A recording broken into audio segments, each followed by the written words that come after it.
La bona lletra, amb Vicent Ussó.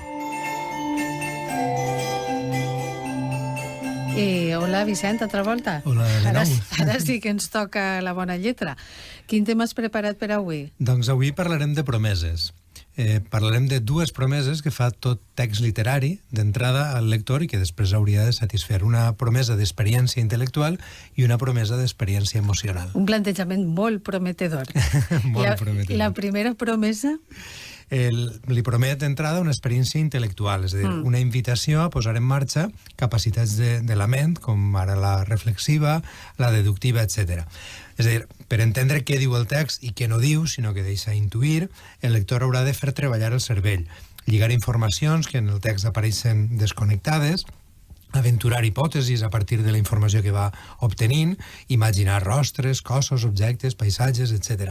Però no només això, sinó que és probable que el text literari invite al lector a reflexionar sobre diferents qüestions que puga proposar i que poden tindre a veure amb el seu entorn immediat, en la realitat. Per tant, les obres literàries poden bé ratificar la nostra interpretació del món o bé qüestionar-la o fins i tot proposar alternatives. I és per això que al llarg de la història, per aquesta capacitat, diguem-ne, subversiva, alguns moments el poder ha tingut port dels llibres i els ha acabat perseguint o cremant o fent llistes negres, etc. Fent-los de tot. I la segona promesa, l'emocional? La lectura, efectivament, també aspira a fer-nos sentir, no sols a fer-nos pensar, a provocar-nos, per tant, inquietud, tristesa, dolor, repulsió, ràbia, alegria, etc. Però per aconseguir-ho necessitem d'un element sense el qual no ho podríem aconseguir, que són els personatges. El lector, tot i que sap que els personatges són ficticis, els ha de percebre com a reals i, per tant, la història que explica, que està relacionada amb els personatges, tot i que sap que és ficció, l'ha de viure, l'ha de llegir com si estiguera corrent davant d'ell. No? I tenim un exemple que sí. Tenim un exemple, clar. Jo crec que l'hauríem d'escoltar, no? I tant que sí.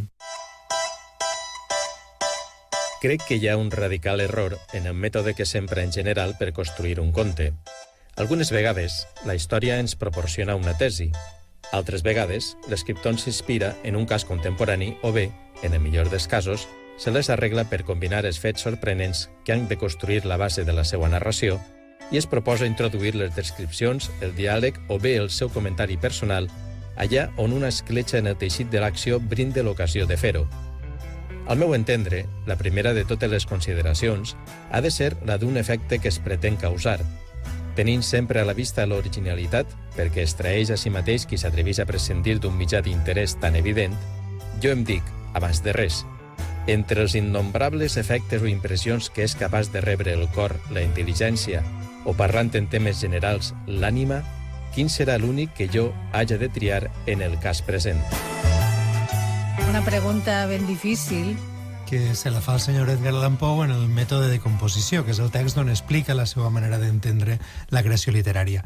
I el que diu, en el fragment que hem escoltat, és que l'autor ha de valorar quins efectes vol aconseguir en el cor, és a dir, experiències emocionals, com hem vist abans, i en la intel·ligència, que serien les experiències intel·lectuals del lector. Molt bé. Però la clau està en com transformar una anècdota real o una història imaginada en un text literari, que no són ben bé el mateix. Clar, i és difícil. De moment sabem, això sí, on volem arribar, quins objectius es persegueixen. I aquest seria el punt de partida. Jo fins ahí arribe, però ja com aconseguir-ho és cosa teua. Doncs demanarem ajuda al senyor Gerard Genet, que és un escriptor crític i estudiós de la literatura, ja mort, que explica que la conversió d'una anècdota en discurs literari es realitza a través d'una estructura formal, que seria el text, que implica tres accions: la modalització, la temporalització i l'espacialització. Paraules una mica així llargues, com a mínim, que volen dir, en llenguatge més planer, que la història ens arriba a través d'una veu, explicada en uns temps i ubicada en un temps i ubicada també en un espai. I tu les expliques una a una, a que sí? I jo les explico una a una. Vinga, comencem per la modalització. Té a veure amb el punt de vista i amb la veu, és a dir, qui explica la història i des de quin lloc ens explica la història. Per tant, la tria del narrador i vinculada a la tria del narrador, del punt de vista, és una de les decisions més importants que prendrà qualsevol autor. Normalment acostumem a dir que s'ha de decidir abans de començar a escriure. El que passa que això de vegades no és fàcil i quan comences i te poses dins de la història te n'adones que has triat malament. Per tant, el que hi ha que fer és rectificar, que no és únicament canviar els verbs, és molt més que això, però si ens adonem donem, quan ja portem un temps de marxa, doncs hi haurà que recular, no? És treball, però s'haurà de fer. S'haurà de fer. I la temporalització, a què feia referència? Fa referència a dues qüestions diferents. D'entrada hauríem de distingir el que és el temps de la història del que és el temps del discurs. El temps de la història es refereix a l'àmbit temporal en què s'escriuen els fets, és a dir, si comencen l'1 de gener de 2001 i acaben el 31 de desembre de 2010, el temps de la història seria la primera dècada del segle XXI. També és el temps de la història se pot explicitar a través de dades concretes o se pot deixar que el lector ho intuïsca de manera més indefinit, més apuntat però més poc definit, sí. I el temps del discurs, en canvi, és el temps que ens costa de llegir un text literari, que podria ser també un espai, és a dir, el nombre de pàgines que tenim o el ritme de lectura segons com vulguem medir-ho. Per tant, la clau està un poc en com situar, com col·locar la dècada de la que havíem parlat abans, per exemple, en 200 pàgines, és a dir, com situar el temps de la història dins del temps del discurs. I això ho podem fer a través d'una sèrie de decisions. En primer lloc, farem una tria en la qual eliminarem tots els moments intrascendents. En una dècada que volíem explicar a través d'un personatge n'hi haurà moltíssims moments intrascendents que directament rebutjarem. I ens quedarem amb molt poqueta cosa. Aquesta cosa, diguem, aquests fets que sí que ens interessen, el que farem és decidir quins són més importants i quins no tant. Els que siguin més importants els haurem d'explicar en temps real, a través d'escenes, on el temps del discurs i el temps de la història vagin coincidint, o després els que no són tan importants, però la informació de la qual hem de situar els aportarem a través de resums. Per tant, ahir correrà molt més el temps de la història que no el temps del discurs. I finalment, quan ja tinguem tot això decidit, el que farem és ordenar els fets perquè no necessàriament els exposarem en un sentit cronològic. Per tant, la temporalització efectiva dependrà de com es relacionen el temps de la història, l'àmbit temporal que volem explicar, amb el temps del discurs, que és l'espai que tenim per explicar-ho. I ara anem a l'espai, no? Espacialització. Que també té dues cares, com quasi tota la vida, no? Té un valor compositiu. Avui no he dit encara com en la vida. Doncs ja ho dic jo. Fa temps que no ho dic. Doncs un valor compositiu, que és el lloc on transcorren els fets, necessitem espais on situar els personatges, i el recurs per al qual aportarem l'espai al text serà la descripció. Però també té un valor simbòlic, és a dir, hi ha espais que són neutres i que per tant passen desapercebuts, però n'hi ha altres espais que aporten una significació extra al relat o directament la condicionen. Pensa, per exemple, en la cambra on viu Raskolnikov en Crim i Càstig, que és un poc com l'equivalent al seu cervell, una cosa fosca. Exactament. Per tant, els mateixos fets en un espai o un altre tindran una transcendència diferent.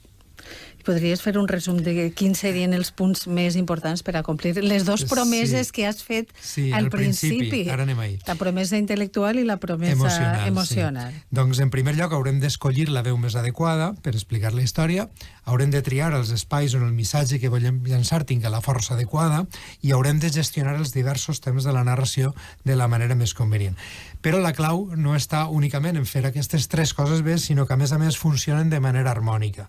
Si ho fem, estarem més a prop de crear en el cor i en la ment del lector, com deia Edgar Allan Poe, els efectes que perseguim. O dit d'una altra manera, de satisfer les dues promeses que li ha de fer al lector, que li fa al lector tot text literari. I l'harmonia. L'harmonia sempre és molt important. Busquem l'harmonia en el relat encadenat? Què et pareix? Busquem-la. Continuem amb el relat encadenat, en què participen 5 instituts d'educació secundària, i avui arribem ja al quart capítol, això ja està posant-se. Fem primer un resum de què ha passat fins ara, en els 3 primers capítols. Doncs tenim 2 personatges protagonistes, Carla i Vicent, al qual s'ha afegit en l'últim capítol un tercer, que és Paula, la núvia de Vicent. Ell va vestit quan Carla se'l troba de manera estranya, apareix desorientat, i a més té un bony al cap, que és una cosa que ens va cridar molt l'atenció. Carla, malgrat tot això, el convida a sa casa, vist que no semblava perillós, diu, i aleshores s'adonen que tots dos comparteixen algunes coses. Tots dos tenen unes cassets de Pink Floyd, la part 1 i la part 2, cadascuna part d'elles, i quan escolten la de Carla, de sobte es fa tot boirós i apareixen a la gelateria on troba Vicent, on veuen la seva nòvia Paula. I fins ahí, com diria aquella presentadora, puedo leer, i ara anem avant amb el quart capítol, que l'han redactat els alumnes de quart d'ESO A i B de l'Institut de Secundària Llopis Marí de Cullera. Ha coordinat la professora Àngels Falcó. Un relat encadenat.